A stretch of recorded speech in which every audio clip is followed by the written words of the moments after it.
दोस्तों, आज की कहानी में आपका स्वागत है। लेकिन कहानी शुरू करने से पहले कमेंट करके हमें जरूर बताएं कि आप हमारी वीडियोस कहां से देख रहे हैं। और हाँ, वीडियो को लाइक करें और चैनल को सब्सक्राइब करना ना भूलें। मेरा नाम सुष्मिता है। मैं एक ईमानदार स्कूल टीचर थी। मैं बच्चों को बहुत प्रेम और मेहनत से पढ़ाती थी। मेरी कोशिश यही होती थी कि हर बच्चा ईमानदारी से पास हो, अच्छे नंबर लेकर आए, खूब कामयाब हो। जो बच्चे पढ़ाई में अच्छे होते थे, मैं उनको खुशी खुशी पास कर देती थी। लेकिन जो बच्चे पढ़ाई में मन नहीं लगाते थे और पास होना चाहते थे, मैं उनको सिर्फ समझाती थी कि पढ़ाई पर ध्यान दिया करो। शिक्षा एक ऐसी कुंजी है जो आगे चलकर तुम्हारी बहुत सी परेशानियों को दूर कर देगी। मगर उन बच्चों को कुछ भी समझ नहीं आता था। मैं ऐसे बच्चों को पास नहीं करती थी।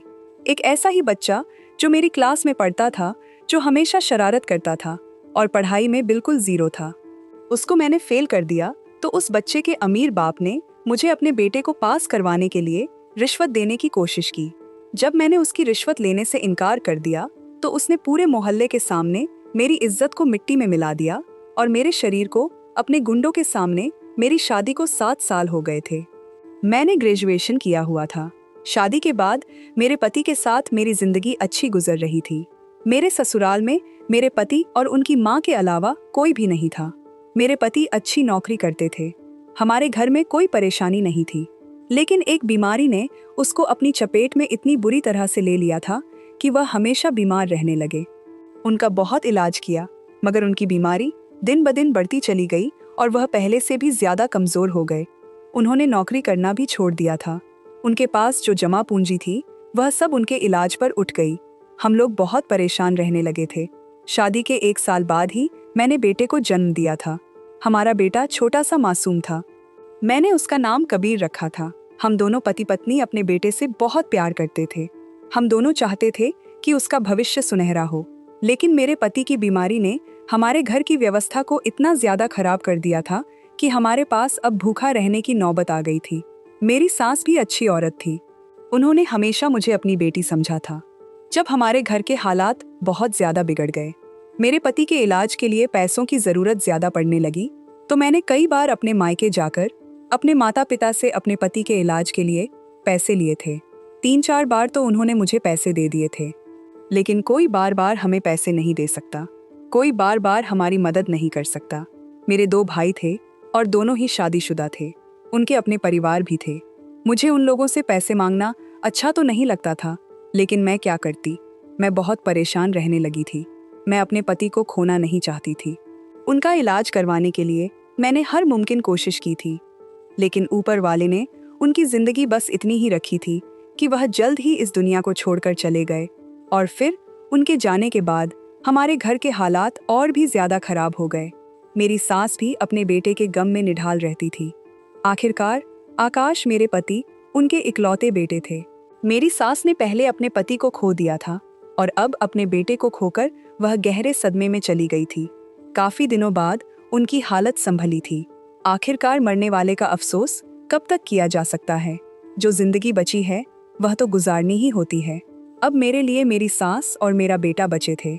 मुझे भी इनकी खातिर खुद को संभालना था और इन लोगों की देखभाल करनी थी। मेरे पति के मरने के कुछ दिनों बाद तक तो मेरे दोनों भाइयों ने मुझे सपोर्ट किया था, लेकिन उसके बाद उन लोगों ने कहा कि सुष्मिता, महंगाई का दौर है। पहले भी हम तुम्हारी कई बार मदद कर चुके हैं और अब तो तुम विधवा हो गई हो।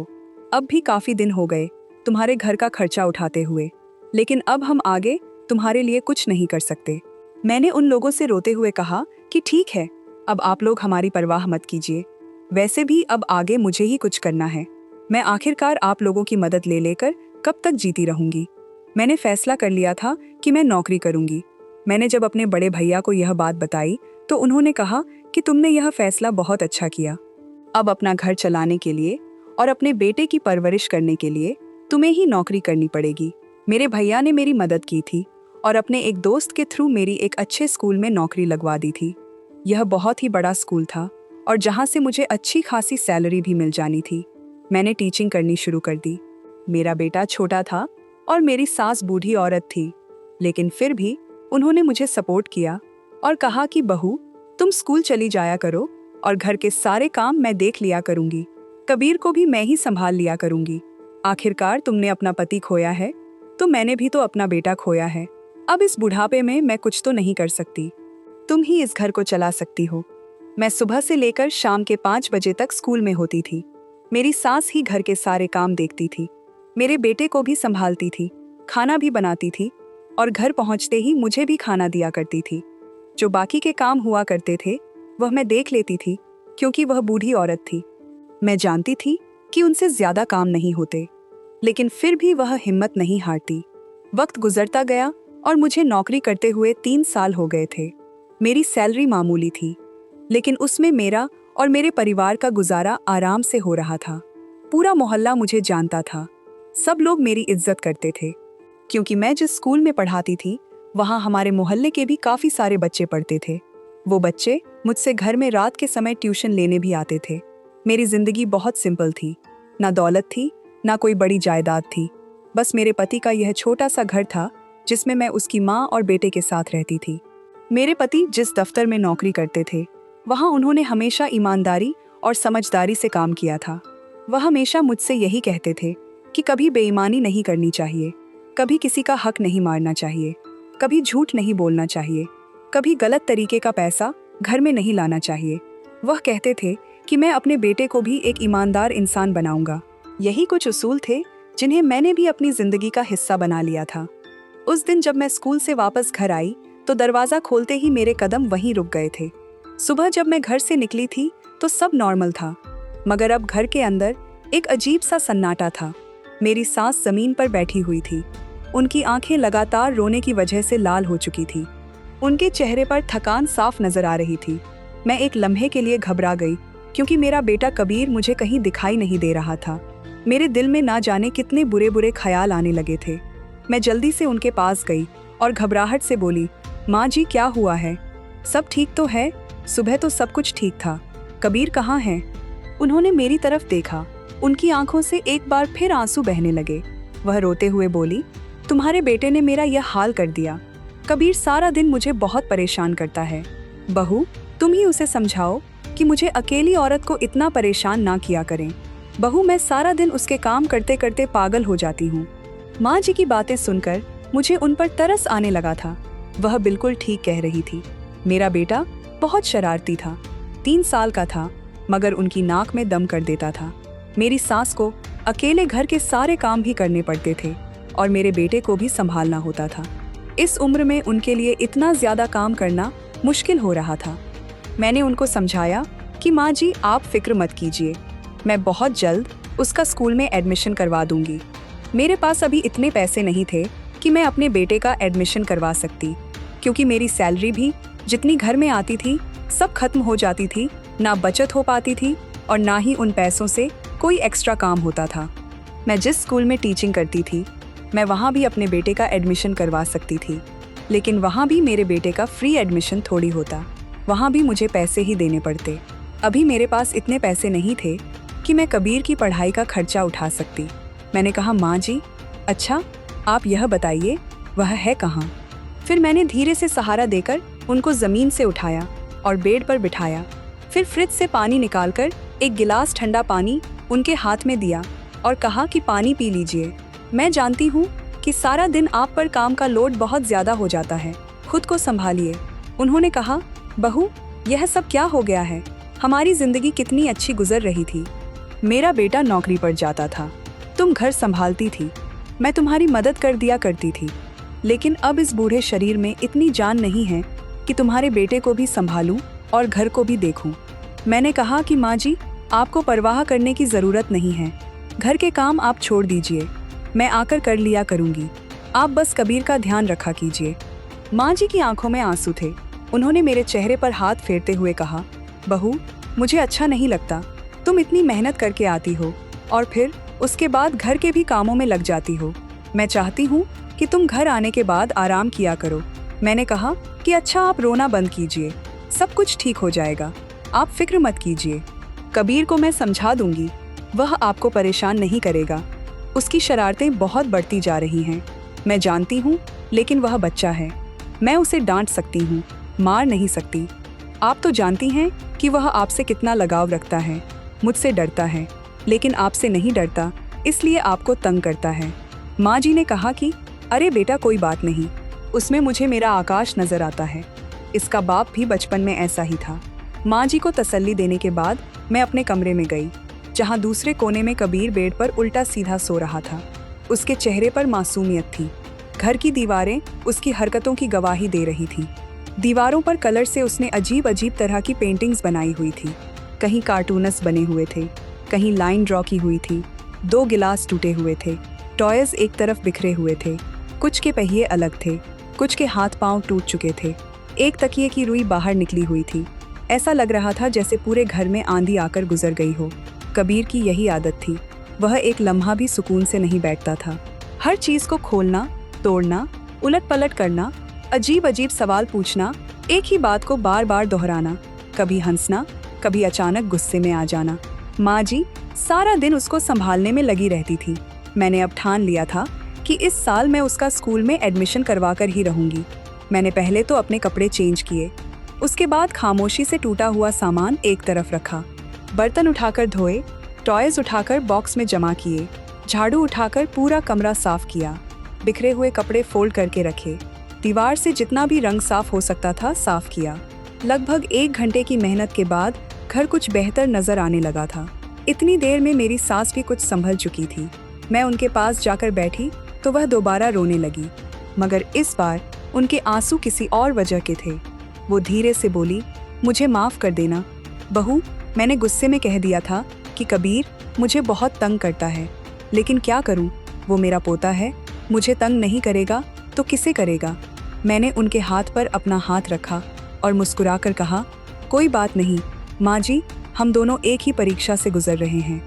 कभी तुम थक जाती हो, कभी मैं टूट जाती हूँ, एक दूसरे को ही तो सहारा देना है। एक दिन ऊपर वाले की कृपा से सब कुछ ठीक हो जाएगा। मैं सोच रही थी कि कबीर का स्कूल में एडमिशन कैसे करवाऊं। एडमिशन फीस चाहिए, कोर्स के पैसे, स्कूल ड्रेस, इन सब चीज़ों के लिए भी तो पैसे चाहिए होंगे ना। पहले ही घर में पानी की मोटर कई महीनों से खराब पड़ी हुई थी, उसे ठीक कराने के भी मेरे पास पैसे नहीं थे। घर के बाहर सरकारी नल लगा हुआ था, हम लोग वहाँ से ही पानी भरते थे। महीने का खर्चा इतना था कि महीने के आखिर तक सांस अटकी रहती थी। हर रोज कोई ना कोई नया खर्चा सामने आ जाता था। कभी राशन खत्म हो जाता, कभी मांझी की दवाइयाँ लानी होती, कभी कबीर की कोई ना कोई जरूरत सामने आ जाती थी। जिंदगी आसान नहीं गुजर रही थी। आकाश हमें बहुत याद आते थे। आकाश ने इस घर के लिए बहुत कुछ किया था। उनके जाने के बाद मैंने भले ही बहुत सारी मुश्किलों का सामना किया था, लेकिन मैंने आज तक 1 रुपया भी किसी से नाजायज नहीं लिया था।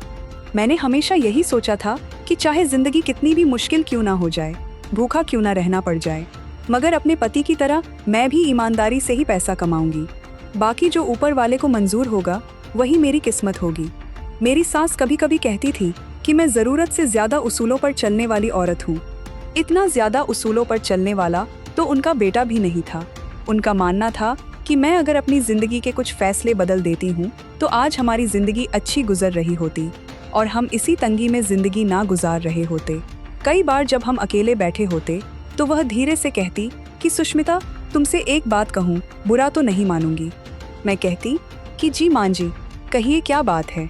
वह लंबी सांस लेकर कहती कि तुम्हें याद है जब तुम्हें शहर के इस बड़े स्कूल में नौकरी तुम्हारे भाई ने दिलवाई थी तो वहाँ सैलरी तुम्हारे लिए कई गुना ज्यादा थी, रहने के लिए मकान भी मिल रहा था, तुम्हारे बेटे की शिक्षा भी वहाँ मुफ्त होती, मगर तुमने सिर्फ इसीलिए इनकार कर दिया कि हमारे इस मोहल्ले के बच्चे अच्छे टीचर से दूर हो जाएंगे। तुमने कहा था अगर सब अच्छे टीचर बड़े बड़े शहरों में शिफ्ट हो जाएंगे तो इन छोटे छोटे मोहल्ले के बच्चे अनपढ़ रह जाएंगे, और तुमने इन बच्चों के भविष्य के बारे में भी सोचा था। मैं उनकी बात खामोशी से सुनती रही क्योंकि वह झूठ नहीं बोलती थी। वह फिर कहने लगी कि दूसरा फैसला इससे भी बड़ा था। तुम्हारे अपने भाई ने तुम्हारे हक की जमीन पर कब्जा कर लिया। तुम्हारे पिता तुम्हारे लिए जमीन छोड़कर गए थे। वो जमीन अगर तुम्हारे पास होती तो आज वह तुम्हारे अपने बेटे के लिए कितने काम आती। यहाँ तक कि उससे तो तुम्हारे पति का इलाज भी हो सकता था। हो सकता है कि आज मेरा बेटा भी जिंदा होता, मगर तुमने सिर्फ इतना कहा कि ऊपर वाला फैसला करेगा। तुमने अपने भाइयों से इस बारे में बात तक नहीं की। वह तुम्हारे भाई थे, उन्होंने हर बार तुम्हारी थोड़ी बहुत मदद करके तुम्हें समझा दिया। मैं हर बार अपनी सास की बात का एक ही जवाब देती थी, माँ जी, अगर मैं अपने भाइयों से अपने हिस्से की जमीन मांग लेती तो सारी जिंदगी उनकी शक्ल देखने के लिए तरस जाती। हमारा खून का रिश्ता भी शायद हमेशा हमेशा के लिए खत्म हो जाता। मैं अपना हक ऊपर वाले के हवाले कर चुकी हूँ। मुझे विश्वास है एक दिन वही सब कुछ ठीक कर देगा। वो मेरी तरफ देखती और लाचारी से मुस्कुरा देती, फिर कहती, तुमने यह सब मेरे बेटे से सीखा है ना? बेटी, मैं अपने बेटे को भी यही समझाती थी और तुम्हें भी यही समझा रही हूँ कि उसूलों पर चलना अच्छी बात है, लेकिन उसूल चूल्हा नहीं जलाते, उसूल दवाइयाँ नहीं खरीदते। उनकी बात सुनकर मेरा दिल दुखता जरूर था, मगर मैं फिर भी अपने फैसलों पर कायम रहती थी, क्योंकि मुझे हमेशा यही लगता था कि अगर इंसान एक बार अपने उसूल बेच दे तो फिर उसके पास बचता ही क्या है। उन्हीं दिनों मेरे स्कूल में फाइनल एग्जाम्स होने वाले थे। मैं पहले से भी ज्यादा बिजी रहने लगी थी। मैं हर समय बच्चों की तैयारी करवाती थी, उन्हें समझाती थी कि चीटिंग मत करना, मेहनत करना, जो आता हो वही लिखना। मेरे बारे में पूरे इलाके में एक बात फेमस थी कि मैं सिर्फ इस बच्चे को पास करती हूँ जो वाकई पास होने के काबिल होता है। बहुत से लोग मुझे बेवकूफ़ भी कहते थे। एक बार मोहल्ले के एक आदमी ने मुझे रोक कर कहा, मैडम एक बात मान लीजिए। मैंने जल्दी से कहा कि जी बताइए क्या बात है। वह बोला, मेरे बेटे को बस पास करवा दीजिए, मैं हर महीने आपको 1000 रुपीज़ आपके घर भेज दिया करूँगा। आटा, दाल, सब्जी सारा खर्चा निकल आया करेगा। मैंने उसकी तरफ देखा, फिर मुस्कुराकर कहा, भैया अगर मैं आज आपके 1000 रुपीज़ लेकर आपके बच्चे को पास कर दूंगी तो कल को वह डॉक्टर बनकर किसी मरीज को मार देगा और इंजीनियर बनकर किसी की गलत इमारत गिरवा देगा। इस पाप में भी मैं बराबर की हिस्सेदारी रहूंगी, इसलिए माफ़ करना, आपके पैसे मुझे नहीं चाहिए और आपके बच्चे को नाजायज़ नंबर भी नहीं मिलेंगे। वह नाराज़ होकर चला गया था, मगर मुझे अपने फैसले पर अफसोस नहीं हुआ था। हमारे मोहल्ले में ज़्यादातर गरीब लोग रहते थे, कुछ ही ऐसे लोग थे जो बहुत ज़्यादा अमीर थे और यह आदमी उनमें से ही एक था। इन लोगों के बच्चों की शुरू से ही यही आदत थी कि पैसा हर परेशानी को हल कर देता है, मगर मेरे सामने आकर उनकी आदत अक्सर टूट जाती थी। फिर एक रविवार ऐसा आया जो आज भी मुझे अच्छी तरह से याद है। सुबह का समय था, मैं घर के बाहर टूटे हुए नल के पास बैठी अपने बेटे के पुराने खिलौनों को जोड़ने की कोशिश कर रही थी कि अचानक दरवाजे पर जोर से दस्तक हुई। मैंने दरवाज़ा खोला तो सामने एक लंबा चौड़ा आदमी खड़ा था। सामने ही एक बड़ी और सफ़ेद रंग की एक गाड़ी भी खड़ी थी। वह उसी गाड़ी से आया था।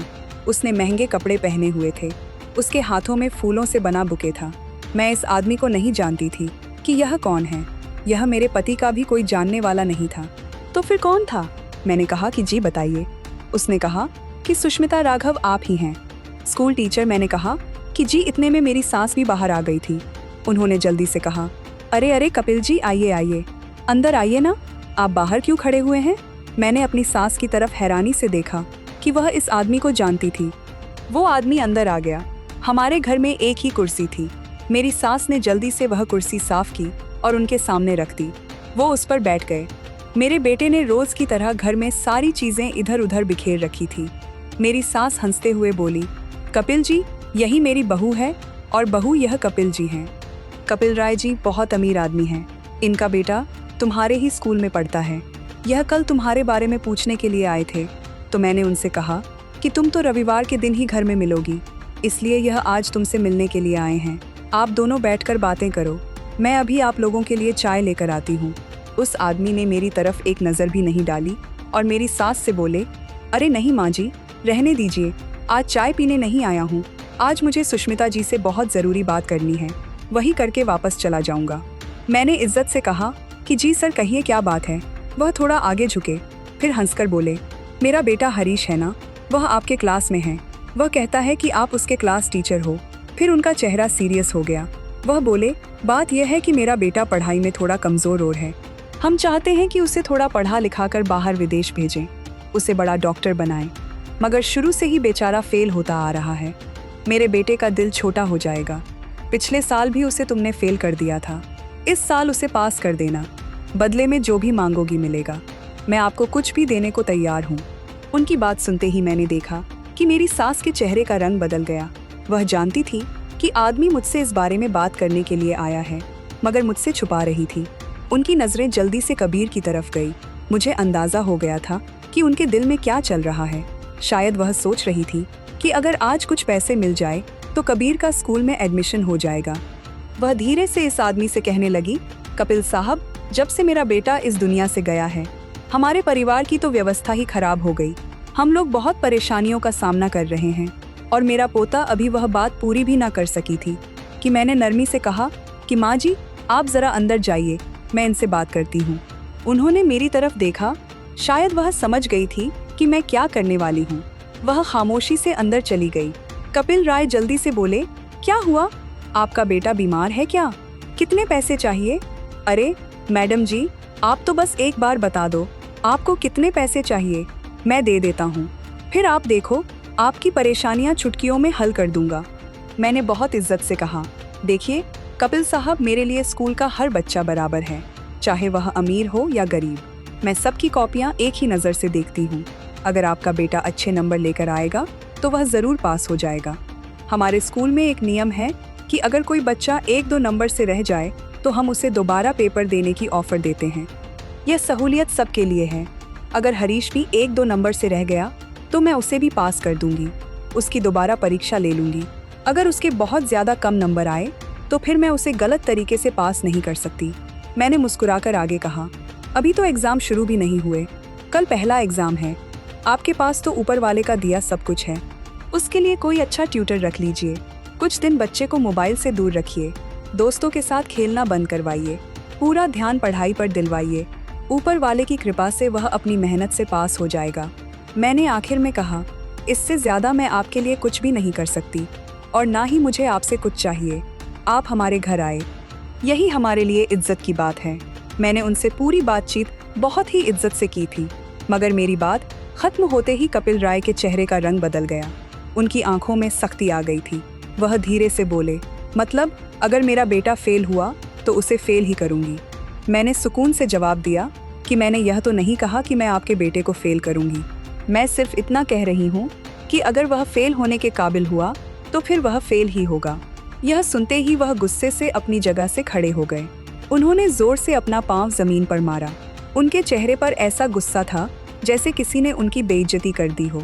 उन्होंने एक लम्हे के लिए मेरी तरफ देखा, फिर बिना कुछ कहे तेजी से दरवाजे की तरफ बढ़े।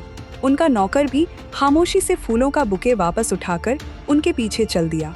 कुछ ही लम्हों बाद उनकी गाड़ी की आवाज़ दूर होती चली गई, जबकि हमारे छोटे से घर में एक बार फिर से खामोशी छा गई। उनके जाते ही घर का दरवाज़ा बंद हुआ तो कुछ लम्हों तक अजीब सी खामोशी छाई रही। मैंने गहरा सांस लिया और दिल ही दिल में प्रार्थना की कि बस ऊपर वाला रक्षा करें। अभी मैं कुर्सी पर बैठी ही थी कि माँ जी तेज कदमों से मेरे सामने आकर खड़ी हो गई। उनके चेहरे पर गुस्सा साफ नजर आ रहा था। वो बोली, सुष्मिता, आखिर तुमने यह क्या किया?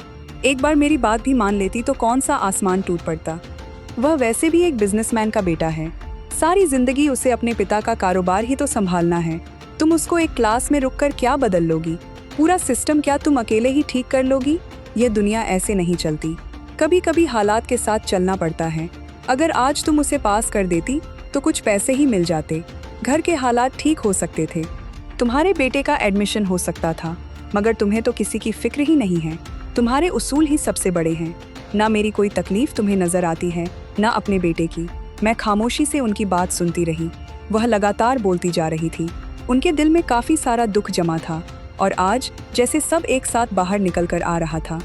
मैंने धीरे से कहा, माँ जी, अगर आज मैं एक बच्चे को गलत तरीके से पास कर दूं, तो कल दूसरा बच्चा आ जाएगा, फिर तीसरा आएगा और फिर मेरे पास किसी को मना करने का कोई हक नहीं बचेगा। एक टीचर अगर खुद इंसाफ ना करे तो फिर वह बच्चों को इंसाफ का पाठ कैसे पढ़ाएगा? वो कड़वे अंदाज में बोली, इंसाफ से पहले अपना घर तो देखो। खाली बर्तन इंसाफ से नहीं भरते। गरीब लोगों की जिंदगी उसूलों पर नहीं चलती। मैंने फिर भी नरमी से कहा कि ऊपर वाला है ना, वह कोई ना कोई रास्ता जरूर निकालेगा। आखिर मेरे अंदर भी गुस्सा भर गया। मैंने सख्त अंदाज में कहा, माँ जी, यही परेशानी है। आप जैसे लोग ही दूसरों को मजबूर करते हैं कि जहाँ से मर्जी पैसा लाओ, जैसे मर्जी पैसा लाओ। फिर इंसान आपकी बातों में आकर जैसे मर्जी चाहे कमाना शुरू कर देता है। किसी का हक खाता है, रिश्वत लेता है, झूठ बोलता है, धोखा देता है। फिर यही लोग कहते हैं कि समाज खराब हो गया। अगर मुझे ऊपर वाले का डर ना होता तो शायद मैं भी आज दौलतमंद होती, मगर मैं अपने पति के इस घर में कोई गलत काम नहीं कर सकती। वह खामोश हो गई। मगर उनके चेहरे से साफ पता चल रहा था कि उन्होंने मेरी कोई बात स्वीकार नहीं की है। मैं गुस्से में अपने कमरे में चली गई थी। शाम ढल गई, मेरे दिल का गुस्सा ठंडा हुआ तो मैं वापस घर के कामों में लग गई। फिर मैंने खुद ही अपनी सास से बात की, उन्हें मनाया, उनके आंसू साफ किए। वह भी खामोश हो गई। हम दोनों ने खाना खाया। वैसे तो सब कुछ ठीक हो गया था, मगर मुझे महसूस हो रहा था कि उन्होंने यह बात अपने दिल में रख ली है। फिर एग्ज़ाम शुरू हो गए। हर रोज़ मैं बच्चों के एग्ज़ाम ले रही थी, क्लास में निगरानी करती थी। मुझे अपने बेटे की फिक्र लगी रहती थी। घर के हालात अलग थे, मगर परीक्षा अपनी जगह जिम्मेदारी थी। मैं खास तौर पर हरीश को देखती रहती थी। वो कॉपी सामने रखकर भी छत को देखता था, कभी खिड़की से बाहर, कभी पेंसिल घुमाता रहता था। ऐसा लगता था जैसे उसे क्वेश्चन के बारे में कुछ नहीं पता। मैं दिल ही दिल में अफसोस करती थी कि अगर उसने उस समय मेहनत की होती तो आज यह दिन देखना ना पड़ता। कुछ दिन के बाद जब सारे एग्ज़ाम खत्म हुए तो मैं घर पर बैठकर कॉपियाँ चेक कर रही थी। मेरे सामने हरीश की कॉपी पड़ी थी। मैंने एक एक पेज पलटा। जहाँ आंसर होने चाहिए थे वहाँ फिजूल लाइंस बनी हुई थी। कहीं आधा आंसर चीट किया गया था, कहीं बेमतलब आंसर लिखा हुआ था। ज़्यादातर पेज खाली ही थे। मैं भी नंबर काउंट ही कर रही थी कि मेरा फ़ोन बज उठा। उस तरफ कपिल राय था। उसने डायरेक्ट कहा, मैडम अभी भी समय है, मेरे बेटे को पास कर दो, वरना तुम्हारा अंजाम बहुत बुरा होगा। मैंने सुकून से जवाब दिया, कपिल सर, आपके बेटे ने पूरे एग्ज़ाम में कुछ भी नहीं लिखा, मैं उसे नंबर किस बात के दूं? वह सख्त अंदाज में बोला, जो दूसरों को देती हो वही दे दो। मैंने कहा, दूसरों ने कुछ लिखा भी तो है। इतना कहकर मैंने फ़ोन बंद कर दिया। मेरे दिल में एक लम्हे के लिए भी डर नहीं आया था। मैंने हरीश को वही नंबर दिए जिनका वह हकदार था। रिपोर्ट कार्ड तैयार हुआ। 6ठी क्लास का रिपोर्ट कार्ड निकला। हरीश फेल हो गया। वह पहले भी एक बार इस क्लास में रह चुका था। शुरू में उसके पेरेंट्स ने उसे लाड प्यार में देर से स्कूल में दाखिल करवाया था। फिर भी उसने कभी पढ़ाई को सीरियस नहीं लिया था। बाकी सारे बच्चे अगली क्लास में चले गए थे। कुछ दिन के बाद मुझे किसी ने बताया कि रिजल्ट वाले दिन हरीश घर जाकर बहुत रोया था। वह बार बार एक ही बात कह रहा था कि मैं स्कूल नहीं जाऊंगा, सब मेरा मजाक उड़ाते हैं, सब कहते हैं कि यह फेल हो गया। यह सुनकर मुझे उस पर तरस जरूर आया था, मगर मैं जानती थी कि झूठे नंबर देकर मैं उसकी ज़िंदगी बेहतर नहीं बना सकती थी। हमारे शहर का माहौल भी अजीब था। यहाँ आज भी बहुत से लोग गरीब को नीचा समझते थे। बिजनेसमैन, नेता और बड़े बड़े आदमियों को ही माना जाता था। मुझे हमेशा यही लगता था कि अगर कहीं सब बराबर हो सकते हैं तो वह स्कूल है। कम से कम क्लासरूम के अंदर तो अमीर और गरीब की एक ही हैसियत होनी चाहिए। मुझे क्या पता था कि मेरी यही सोच मेरी जिंदगी बदल देगी। एक दिन स्कूल की छुट्टी हो चुकी थी। सारे बच्चे अपने अपने घरों को जा चुके थे। सिर्फ एक बच्चा बाकी रह गया था। वह बहुत गरीब मजदूर का बेटा था। उसका पिता रोजाना ईंटों के भट्टे पर मजदूरी करता था और अक्सर देर से उसे लेने आता था। मैंने बच्चे से कहा कि रो नहीं, मैं तुम्हारे साथ बैठी हूँ। जब तक तुम्हारे पापा नहीं आ जाते मैं कहीं नहीं जाऊंगी। वो खामोशी से बेंच पर बैठा रहा। मैं ऑफिस के सामने खड़ी उसके साथ बातें करती रही। लगभग आधा घंटा गुजर गया था कि अचानक स्कूल के बाहर गाड़ियों के ब्रेक लगने की आवाज़ आई। कुछ ही लम्हों में कपिल राय अपने कई आदमियों के साथ अंदर दाखिल हुआ। उनके चेहरे पर गुस्सा था। वह जोर जोर से शोर मचाने लगे कि देखो देखो यह मैडम क्या कर रही हैं, यह बच्चों के साथ कैसी हरकतें करती हैं। मेरी समझ में कुछ नहीं आया था। मैं हैरान होकर उनकी तरफ देख रही थी। उसी गरीब बच्चे का पिता दौड़ता हुआ वहां पहुंच गया। कपिल राय ने उसके कंधे पर हाथ रखा। फिर ना जाने इससे पहले क्या बात हुई थी, क्या लालच दिया गया था, क्या दबाव डाला गया था। अचानक वह आदमी मेरी तरफ उंगली उठाकर चिल्लाने लगा, मैडम जी, मेरे बेटे के साथ गलत काम करने की कोशिश करती हो। कपिल साहब समय पर आ गए, वरना ना जाने क्या हो जाता। यह सुनकर मेरा शरीर जैसे पत्थर का हो गया था। मैं कुछ लम्हों तक तो बोल ही नहीं सकी। इतनी देर में वहां पर काफी लोग जमा होना शुरू हो गए। कोई भी मेरी बात सुनने को तैयार नहीं था। बड़ी मुश्किल से वहां से खुद को बचाकर भागी थी और अपने घर आ गई थी। मेरी सांस तेज तेज चल रही थी। माँ जी बोली, क्या हो गया है बहू, तुम्हारी हालत कैसी हो रही है? मैंने कहा, कुछ नहीं माँ जी, बस स्कूल में कुछ लोग मुझ पर इल्ज़ाम लगा रहे थे। मैं उनको समझा रही थी, मगर किसी की समझ नहीं आया तो मैं वहाँ से भाग आई। मेरी सास ने कहा, वो कौन लोग थे? अभी हम लोग बातें ही कर रहे थे। इतनी ही देर में 3-4 गुंडे हमारे घर के अंदर घुस पड़े। मैं और मेरी सास जोर जोर से चिल्लाने लगे कि तुम लोग कौन हो और हमारे घर में क्यों घुसे आ रहे हो। मैं पहले ही स्कूल में होने वाले हादसे से बहुत डरी हुई थी। अब इन गुंडों को अपने घर में देखकर और भी ज्यादा परेशान हो गई थी। मेरा बेटा कमरे में खेल रहा था। उन चारों गुंडों ने अपने चेहरे पर रुमाल लपेटा हुआ था, जिससे उनका चेहरा दिखाई नहीं दे रहा था। उन लोगों ने आकर हमारे घर का सारा सामान इधर उधर फेंकना शुरू कर दिया, जिससे शोर पैदा होने लगा। हम भी चिल्लाने लगे। मेरा बेटा भी डरकर अपनी दादी के गले लग गया था। वह रो रहा था। मेरी सास भी रो रही थी। मोहल्ले के लोग आकर हमारे दरवाजे पर खड़े हो गए। हम अकेली औरतें थे। लोगों को हमारी मदद करनी चाहिए थी, मगर कोई भी मदद के लिए आगे नहीं बढ़ा। भीड़ बढ़ती रही और लोग तमाशा देखते रहे। मैंने चीख कर कहा, यह सब तुम लोग क्या कर रहे हो? कौन हो तुम लोग? तो उन्होंने मेरे मुंह पर एक जोरदार थप्पड़ मारा। मैं दूर गिरने से बची थी। उनमें से एक आदमी ने मेरी सास को पकड़ा। मेरी सास जोर जोर से चिल्लाने लगी कि छोड़ दो हमें, छोड़ दो, हम पुलिस को बुलाएंगे। उस आदमी ने उनको कंधे से झंझोड़कर धक्का देते हुए घर से बाहर कर दिया और कहा, बाहर निकल बुढ़िया। मैं भी रो रही थी। फिर उसने मेरे बेटे को धक्का देकर घर से बाहर निकाल दिया। उसके बाद उन्होंने घर का दरवाज़ा बंद कर लिया। घर में वह 4 और मैं अकेली औरत थी। मैं कह रही थी, तुम लोग क्या कर रहे हो? मुझे छोड़ दो, निकल जाओ मेरे घर से। 3 गुंडे एक तरफ खड़े हो गए और उनमें से एक गुंडा मेरे करीब आया। उसने मेरे शरीर पर मौजूद कपड़ों को जगह जगह से फाड़ दिया। मैं जोर जोर से चिल्ला रही थी। मेरे चिल्लाने पर उसने एक और थप्पड़ मेरे मुंह पर मारा और कहने लगा, तेरी चीखों से ही तो सबको यह लगेगा कि हम तेरी इज्जत खराब कर रहे हैं। मैंने कहा, क्यों कर रहे हो यह सब तुम लोग? उसने कहा, यह सब तो तुझे पता चल जाएगा। उसके बाद वह चारों गुंडे एक साथ मिलकर हंसने लगे और फिर एक एक करके इस तरह घर से बाहर निकले जैसे वह एक एक अपनी हवस पूरी करके जा रहे हो। मैं बुरी तरह से रो रही थी। पूरा मोहल्ला यह तमाशा देख रहा था। किसी ने भी कोशिश नहीं की थी कि वह हमें बचा सके। मैं जिस मोहल्ले की ईमानदार टीचर कहलाती थी, उसी मोहल्ले में मुझे मुजरिम बना दिया गया था। मेरी सास लोगों के आगे हाथ जोड़ जोड़ कर कह रही थी कि मेरी बहू को बचा लो। मेरा बेटा रो रहा था। मम्मी मम्मी चिल्ला रहा था। मोहल्ले की औरतें कह रही थी कि कैसी औरत है। आज ही तो मेरे पति बता रहे थे कि यह स्कूल में किसी बच्चे के साथ बदतमीजी कर रही थी, और आज देखो घर में आदमी आ रहे हैं और इन लोगों के साथ अब यह सब कुछ हो रहा है, तो कितना शोर शराबा कर रहे हैं। पूरे मोहल्ले को गंदा कर दिया इन लोगों ने।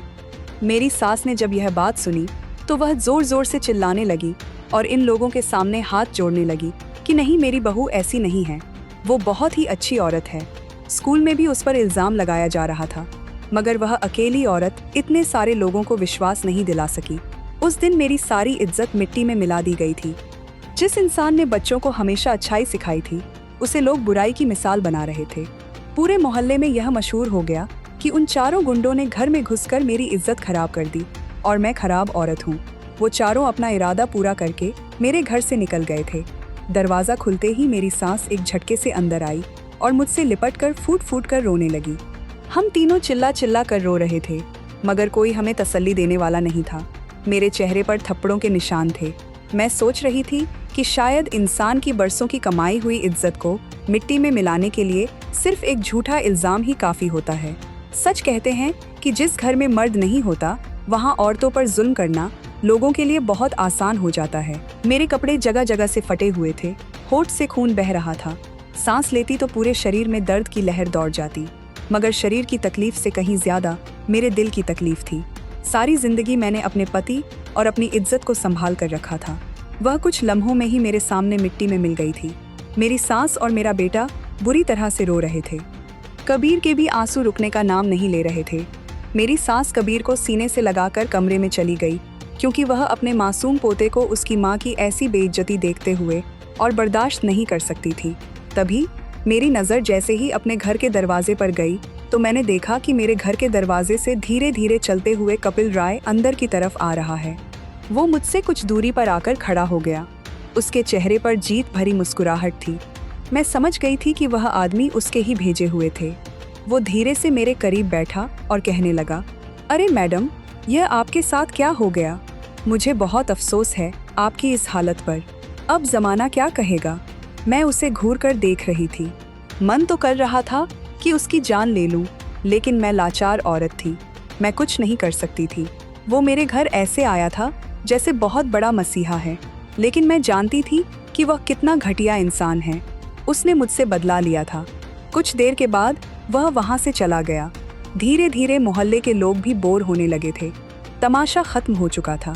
वहां मौजूद लोग अपने अपने घरों को वापस जा रहे थे। मैं अभी भी अपने घर में ऐसे बैठी हुई थी जैसे यह मेरा घर नहीं है, जैसे यहाँ की एक एक दीवार मुझे नोचने के लिए तैयार है। मुझे हर एक चीज से नफरत हो रही थी, खुद से भी घिन महसूस हो रही थी। अभी मैं अपने घर के आंगन में बैठी अपनी किस्मत को कोस रही थी जब मेरे घर के दरवाजे से एक बूढ़ी औरत अंदर दाखिल हुई। वह धीरे धीरे मेरे करीब आई। उसकी उम्र काफी ज्यादा थी। उसकी आंखों के नीचे डार्क सर्कल्स थे। शरीर बहुत कमजोर लग रहा था, जैसे वह खुद भी किसी बीमारी से लड़ रही हो। वो मेरे सामने झुकी। उसने दोनों हाथों से मुझे सहारा दिया और बड़ी मुश्किल से खड़ा किया। फिर अपने हाथों से उसने मेरे कपड़े ठीक किए। उसकी इस मोहब्बत ने मेरी आंखें फिर से नम कर दी थी। मैं धीमी आवाज में बोली, आपका बहुत बहुत शुक्रिया। वो कुछ लम्हे खामोश रही। फिर उसने मेरी आंखों में देखते हुए कहा, मेरी एक बात हमेशा याद रखना, उसूल सिर्फ उसूल वालों के लिए होते हैं। शेर से लड़ना हो तो शेर बनना पड़ता है, कुत्तों से लड़ना हो तो कुत्ता भी बनना पड़ता है। तुमने अच्छा इंसान बनने की कोशिश की, मगर बुरे लोगों ने तुम्हारी अच्छाई को तुम्हारी कमजोरी समझ लिया। यह दुनिया हमेशा सीधे इंसान के साथ सीधी नहीं चलती। मैं खामोशी से उस बुढ़िया की बातें सुनती रही। उसने मुझे एक लिफाफा दिया और बोली, इसे मेरे जाने के बाद अकेले में खोलना। मैंने जल्दी से वह लिफाफा उसे वापस करना चाहा। मैंने कहा, मुझे पैसों की जरूरत नहीं है, मुझे सिर्फ अपनी इज्जत प्यारी है। लेकिन आज वो मुझसे छीन ली गई। उस बूढ़ी औरत ने हल्की सी मुस्कुराहट के साथ सर हिलाया। फिर बोली कि इसमें पैसे नहीं हैं, इसे खोल कर देखना। यह तुम्हारी जिंदगी को एक नया मकसद दे सकता है। तुम पढ़ी लिखी औरत हो, हर इंसान यह काम नहीं कर सकता। अगर कभी इरादा बन जाए तो लिफाफे में मेरा नंबर भी रखा हुआ है, मुझे फ़ोन कर देना, बाकी सब बातें फिर हो जाएंगी। मैं हैरानी से उसकी तरफ देखती रह गई। मैंने उसे पहले कभी नहीं देखा था। वह हमारे मोहल्ले की भी नहीं थी। उसकी बातें अजीब थी, उसका अंदाज भी बहुत अजीब था, और वह लिफाफा भी मेरे लिए एक अजूबा बन चुका था। मैं कुछ और पूछती, इससे पहले ही वो औरत धीरे धीरे चलती हुई वहाँ से चली गई थी। मैं लिफाफे को ध्यान से देखती रह गई। फिर अचानक मुझे ध्यान आया कि मुझे इस औरत से पूछना चाहिए, यह कौन है। मैं दौड़कर अपने घर के दरवाजे तक गई, मगर वह तब तक वहाँ से जा चुकी थी। वो औरत सच में बहुत बीमार लग रही थी। मैं खामोशी से अपने घर के अंदर आ गई और दरवाजे को अंदर से बंद कर लिया। मेरे हाथ अभी भी कांप रहे थे। मेरी सास भी कमरे से बाहर निकल आई थी। उन्होंने मेरे बेटे को सुला दिया था। उन्होंने मेरे लिए कपड़े निकाल कर दिया और कहा कि बहू नहा धोकर यह कपड़े पहन लो।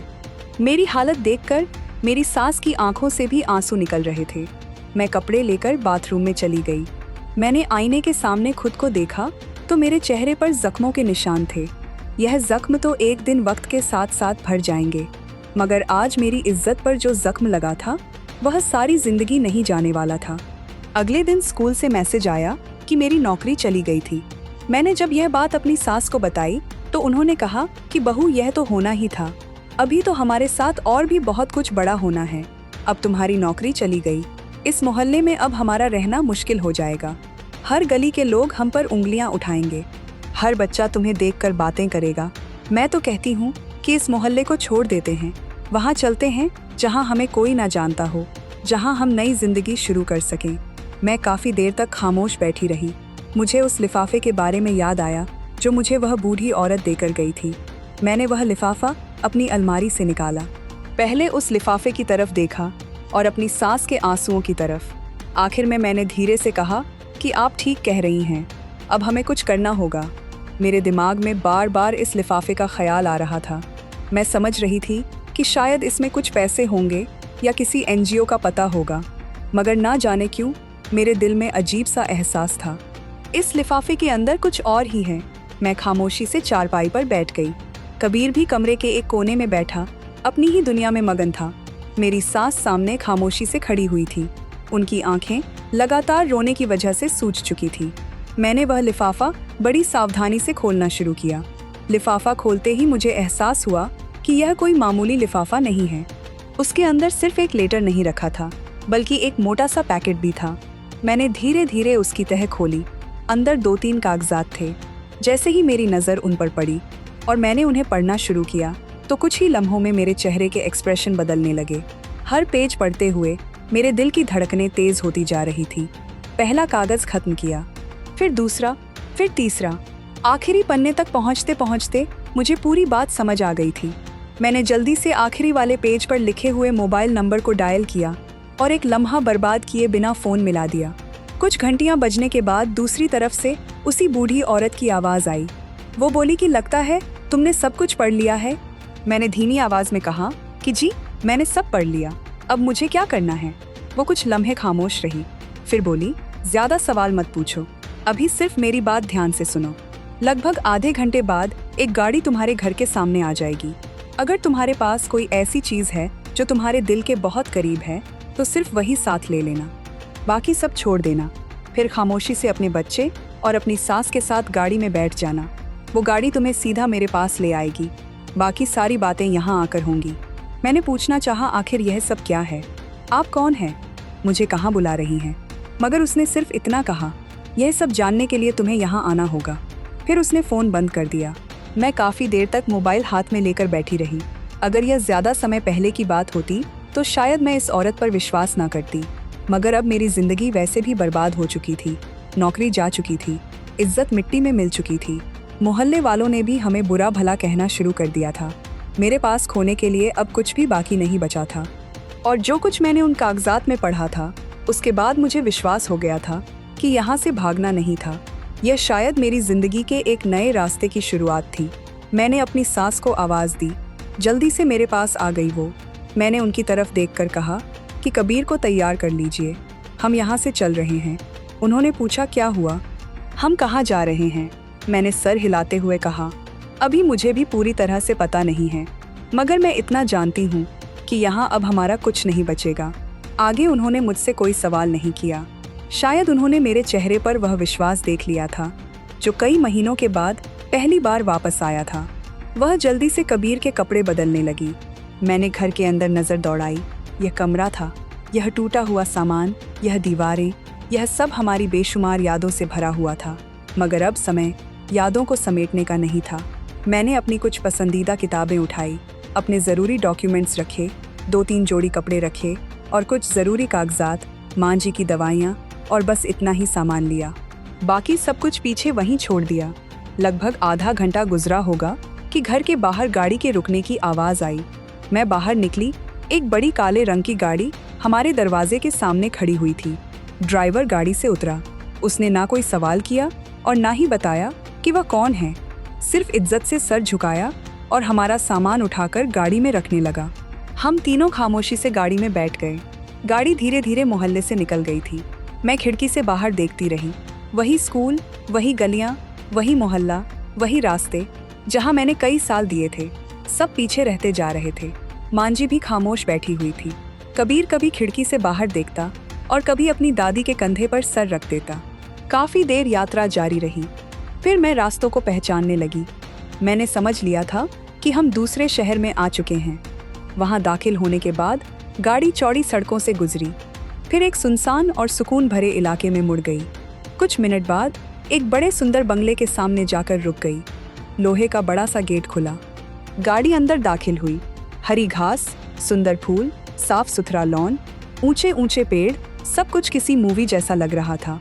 जैसे ही हम गाड़ी से उतरे, वही बूढ़ी औरत दरवाजे पर खड़ी हमारा इंतजार कर रही थी। उसने आगे बढ़कर मेरा हाथ थाम लिया, फिर मांझी को भी नमस्ते किया। कबीर के सर पर मोहब्बत से हाथ फेरा। ऐसा लग रहा था जैसे हम किसी अजनबी के नहीं बल्कि अपने किसी रिश्तेदार के घर आए हो। थोड़ी देर के बाद एक बूढ़ा आदमी भी बाहर आ गया। उन्होंने बताया कि यह मेरा पति है।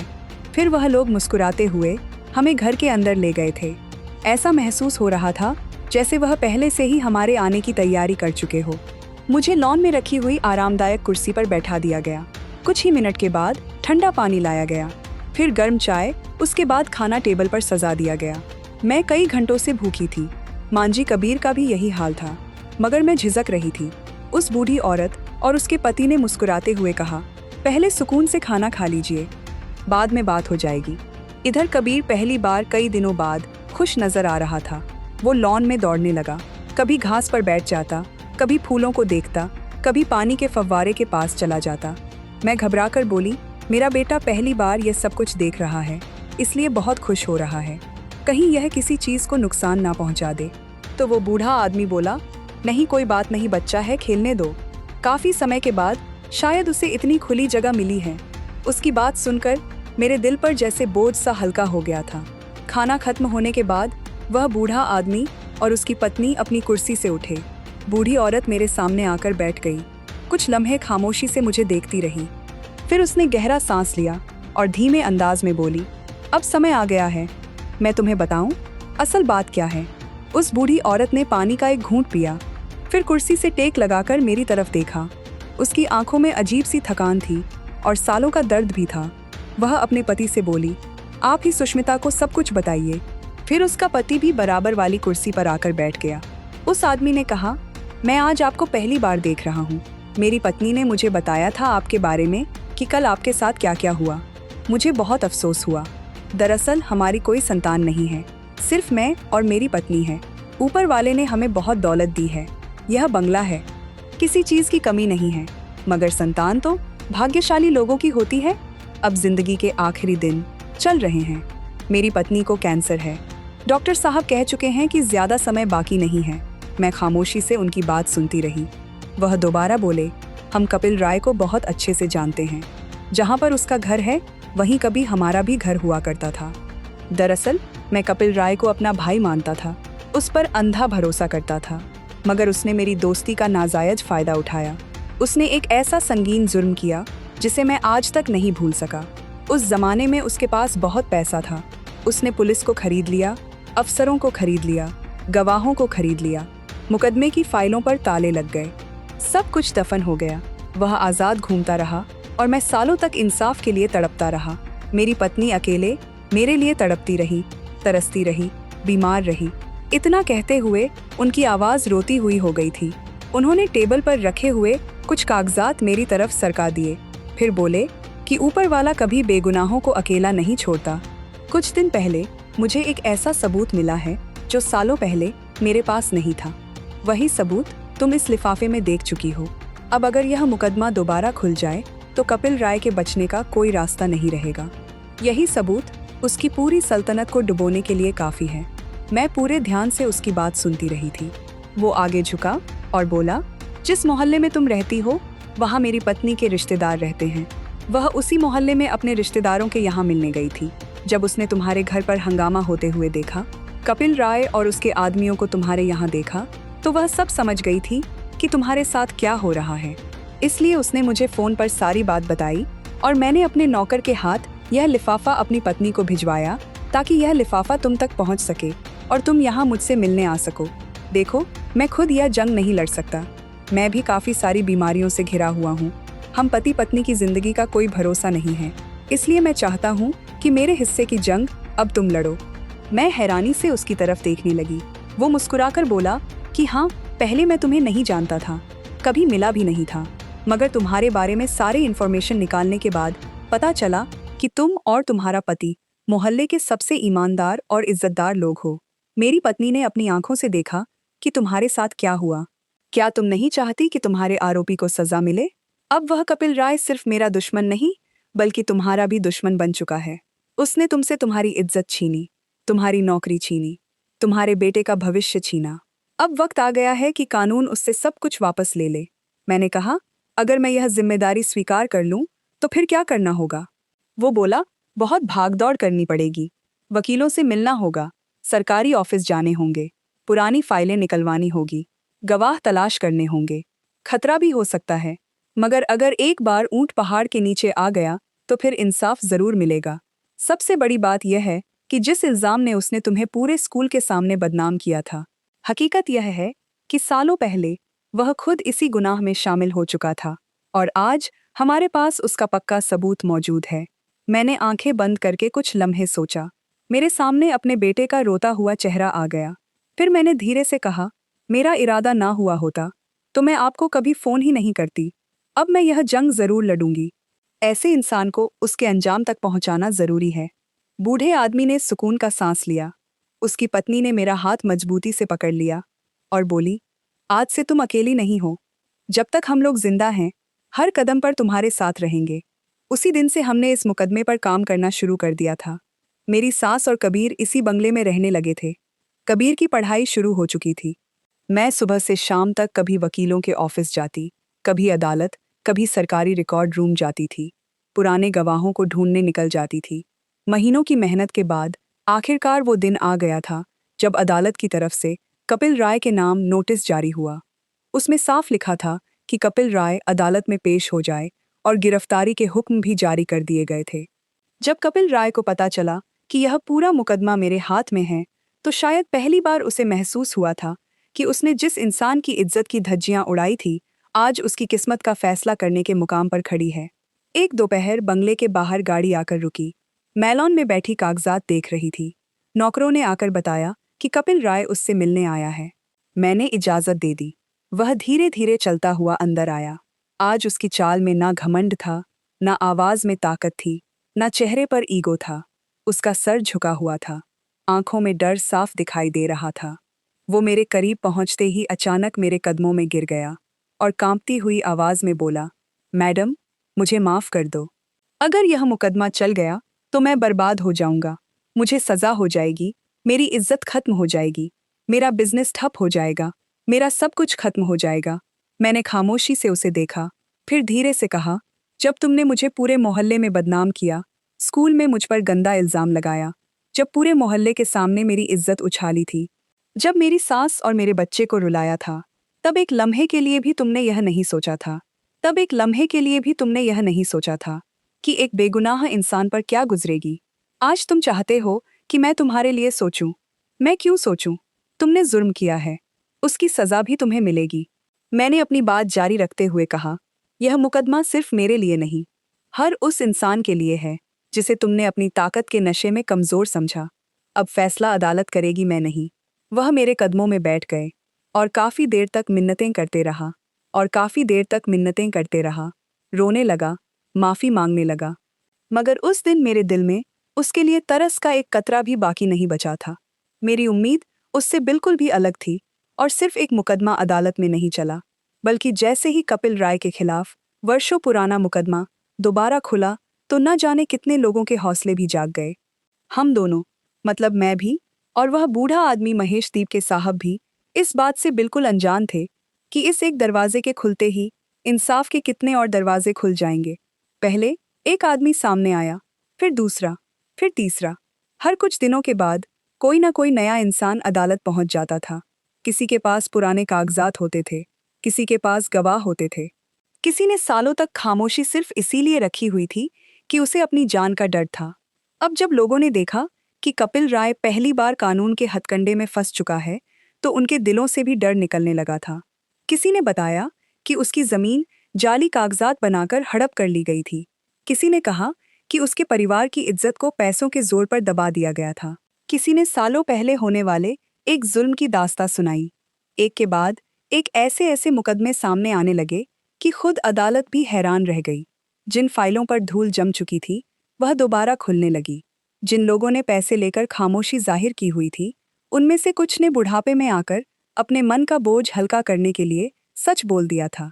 कुछ गवाह ऐसे भी मिले जिन्होंने कहा था कि वह उससे डर गए थे, मगर अब खामोश रहना उन्हें पाप लगने लगा था। एक वक्त ऐसा आया कि मैंने महेश दीप के सर से कहा कि अगर हम अपना मुकदमा वापस भी ले लें तो अब भी कोई फर्क नहीं पड़ेगा, क्योंकि अब मामला सिर्फ हमारा नहीं रहा। उन्होंने हल्की सी मुस्कुराहट के साथ मेरी तरफ देखा और बोले, बेटी, जब जुल्म हद से ज्यादा बढ़ जाए तो फिर एक आवाज हजारों आवाजें बन जाती हैं। अब यह जंग हमारी नहीं रही, उन सब लोगों की जंग है जिन्हें सालों इंसाफ नहीं मिला। और ऐसा ही हुआ था। कपिल राय की वह शानो शौकत, जिस पर उसे बहुत घमंड था, धीरे धीरे खत्म होने लगी। जो लोग कभी उसके सामने नजरें झुकाकर खड़े होते थे, वही अब उससे नजर चुराकर गुजरने लगे थे। जिन पार्टियों में उसके जाने पर लोग खड़े हो जाते थे, वहां अब उसका नाम भी नफरत से लिया जाने लगा था। उसकी दौलत अभी बाकी थी, मगर इज्जत खत्म हो चुकी थी। और इंसान जब इज्जत हार जाए तो फिर दौलत भी उसे ज्यादा देर सहारा नहीं दे सकती। फिर एक दिन मुझे मोहल्ले के एक आदमी ने फोन किया और कहा कि अब लोगों को असल बात समझ आने लगी है। सब यही कहते हैं कि सुष्मिता मैडम के साथ उस इंसान ने बहुत गलत किया। कपिल राय ने जानबूझकर अपने आदमी आपके घर भेजकर आपको तंग किया और स्कूल में भी आपको परेशान किया। मैंने यह बात सुनी तो दिल में एक अजीब सा सुकून महसूस हुआ था। मुझे किसी से बदला नहीं चाहिए था। मुझे सिर्फ इतना चाहिए था कि सच एक दिन सबके सामने आ जाए, और ऊपर वाले ने वह दिन दिखा दिया था। उसके बावजूद भी मैंने अपने मोहल्ले वापस जाने का फैसला नहीं किया।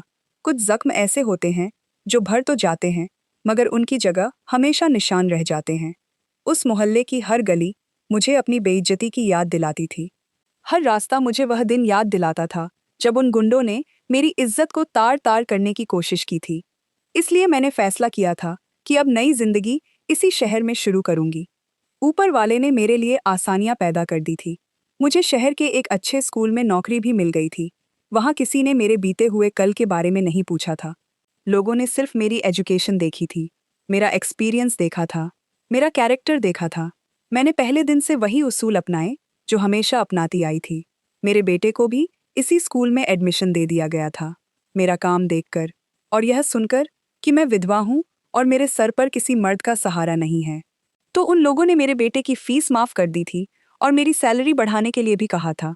फर्क सिर्फ इतना था कि अब मैं पहले से ज्यादा मजबूत हो चुकी थी। अब मुझे पता चल गया था कि सच बोलने की कीमत जरूर होती है और उसका सिला भी जरूर ही मिलता है। इधर महेश दीप के सर और उनकी पत्नी रेणुका दीप के जी की जिंदगी में भी अब खुशियां आ गई थी। मगर रेणुका जी की बीमारी दिन ब दिन बढ़ती जा रही थी। वह अक्सर मुझे अपने पास बुलाकर कहती थी कि मुझे अब कोई फिक्र नहीं है। मेरे पति को भी इंसाफ मिल गया है। उनका काम पूरा हो गया। मैंने अपने दिल का बोझ उतार दिया।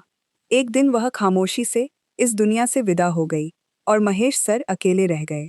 मैंने महेश सर को अपने पिता की तरह समझा, क्योंकि हकीकत यही थी कि उन्होंने मुझे सिर्फ सहारा ही नहीं दिया था, बल्कि टूटने के बाद दोबारा जीना भी सिखाया था।